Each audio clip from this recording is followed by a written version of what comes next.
Ok, c'est une première, il faut le rappeler. Sinon, pour la nature de cette activité, nous sommes à notre troisième édition. Donc, nous avons consacré les deux premières à Bamako et nous avons décidé de sortir cette fois-ci, c'est-à-dire de délocaliser l'activité pour venir dans cette ville touristique qui est Sibi, une ville pleine d'histoire.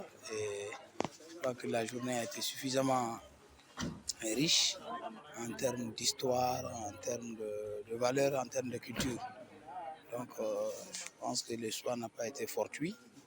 Et vraiment, nous pouvons conclure la journée comme étant belle.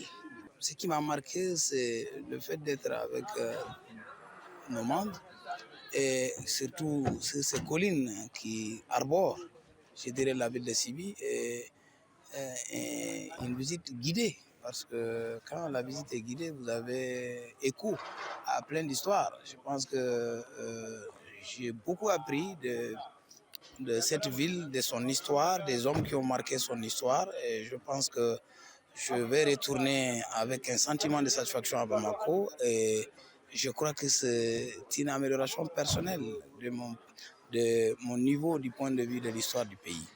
Alors, la thématique retenue pour cette troisième édition est la suivante.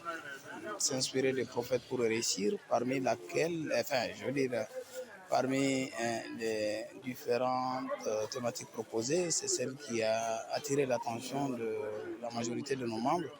Et il faut rappeler quand même que cette thématique s'inspire de l'ouvrage du juge Anne, conférencier du jour, les prophètes et les femmes bénies d'Allah. Donc je crois qu'une conférence axée sur une thématique relevant de son ouvrage, je pense que cela a été logique et c'est pour cela que nous avons retenu cette thématique.